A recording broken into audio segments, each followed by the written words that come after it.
राधे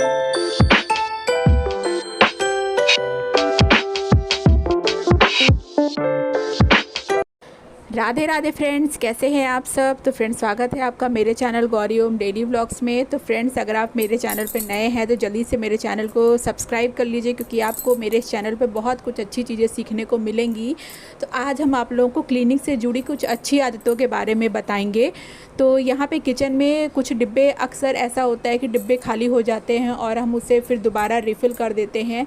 तो अगर और डिब्बे वो वैसे के वैसे ही गंदे रह जाते हैं। तो सबसे पहले तो हमें ये ध्यान देना चाहिए कि डिब्बे अगर खाली हो जाएं तो हमें तुरंत का तुरंत उसे धो देना चाहिए। इससे एक तो फ़ायदा ये होता है कि जो है डिब्बे जो है उसी वक्त साफ़ हो जाते हैं, डेली के डेली साफ़ होते रहते हैं और फिर डिब्बे इकट्ठा नहीं होते हैं। क्योंकि जब डिब्बे किचन की क्लीनिंग करनी पड़ती है और फिर ढेर सारे डिब्बे इकट्ठा हो जाते हैं तो हमें मेहनत करने में भी थोड़ा डर लगता है और हम पीछे हटते हैं, फिर काम को टालते जाते हैं। तो इसलिए हमें जैसे जैसे डिब्बे खाली होते जाएँ तो हमें उन्हें साफ़ करते रहना चाहिए। तो हमारे लिए काम भी कम हो जाएगा और हल्का हो जाएगा और फिर उन्हें आप आराम से जो है दोबारा यूज़ कर सकते हैं। जब भी आपके पास कोई भी ग्रॉसरी का सामान हो तो आप फटाफट से उन साफ़ डिब्बों में भर सकते हैं। तो ये था ये पहला किचन क्लीनिंग का टिप्स। तो ये काफ़ी यूज़फुल होता है, इससे आपका जो है काफ़ी सारा समय बच जाता है। तो मैं तो यही करती हूँ, जब जो है डिब्बे खाली होते हैं तो उन्हें फटाफट से जो है क्लीन करके अच्छे से धूप में सुखा लेती हूँ। तो जो है यहाँ पे पहली टिप्स आप लोगों के लिए यही थी। और दूसरी टिप्स ये है कि जब भी जो है हम चाय वगैरह बनाते हैं तो जो चाय का बर्तन होता है ना, उसे अक्सर लोग ऐसा करते हैं कि चाय बनाने के बाद फिर उसको ऐसे ही छोड़ देते हैं। तो हमें ये ऐसा बिल्कुल भी नहीं करना चाहिए। चाय के बर्तन को हमें जो है तुरंत ही पानी में भिगो करके रख देना चाहिए, नहीं तो जो चाय के जो स्टेन होते हैं ना, ये जो किनारे किनारे जो दाग लग जाते हैं, फिर वो जल्दी छूटते नहीं और रखे रखे वो बहुत ही ज़िद्दी हो जाते हैं। तो बाद में हमें उन्हें छुड़ाने के लिए बहुत ही मेहनत करनी पड़ती है। तो इस एक्स्ट्रा मेहनत से बचने के लिए हमें इसे तुरंत ही जो है पानी में भिगो करके रख देना चाहिए। तो इससे हमारा काफ़ी सारा टाइम भी बचता है और हमारी मेहनत भी कम लगती है इसमें। तो इन बातों का हमें ध्यान रखना चाहिए। और दूसरी बात ये है, ये जो चाय की पत्ती होती है, इसे हम जो है अच्छे से अगर पानी से धो देंगे, मतलब जो छन्नी में जो चाय की पत्ती जो बची रहती है, इसे आप दो तरीके से यूज़ भी कर सकते हैं। एक तो जो है अगर इसे हम पानी से धो देंगे तो इससे क्या होता है ना, पानी से धोने के बाद अगर आप इसे डस्टबिन में डालते हैं तो डस्टबिन में बिल्कुल भी चींटी नहीं लगेगी। नहीं तो ऐसा होता है ना कि हम डायरेक्ट जो है चाय छान करके फिर ये जो चाय की पत्ती होती है उसे डस्टबिन में डाल देते हैं और चींटियाँ आना स्टार्ट हो जाती हैं। तो अगर हम पानी से धो करके रखेंगे तो चींटी बिल्कुल नहीं आएगी। और अगर आप इस वेस्ट चाय की पत्ती को अगर आप प्लांट वगैरह में डाल देंगे तो वो एक तरीके से खाद का काम करती है। तो दूसरी टिप्स ये थी, बहुत ही बेनिफिशियल है ये। तो ये काफ़ी जो है अच्छा रहता है पेड़ पौधों के लिए भी।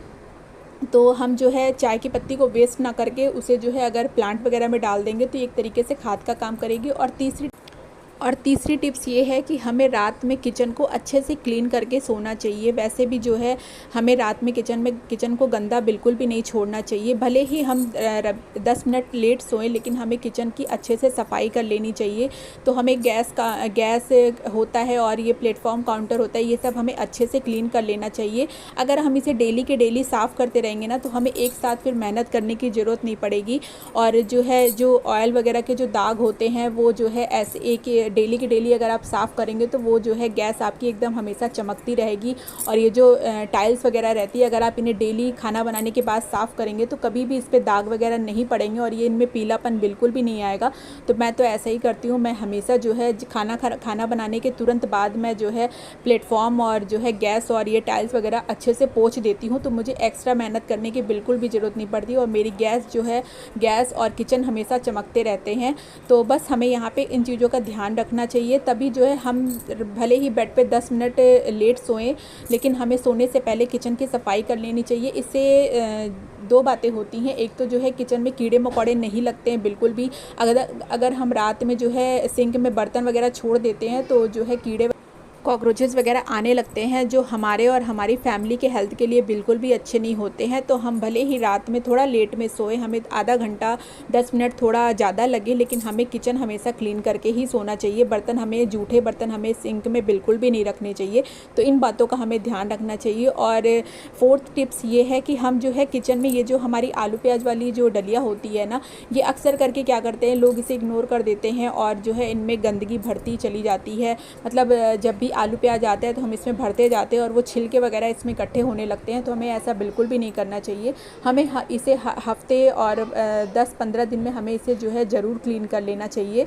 तो इस तरीके से यहाँ पे हम इसे क्लीन करके अच्छे से धूप दिखा करके अगर हम इसे जो है हफ्ते में जो है 1-2 बार साफ़ करके रखेंगे ना, तो हमारी यहाँ पे जो है डलिया वगैरह भी साफ़ रहेंगी। और इसमें अक्सर करके क्या होता है ना, जब प्याज आलू वगैरह सड़ जाते हैं तो कॉकरोचेस वगैरह लगने लगते हैं।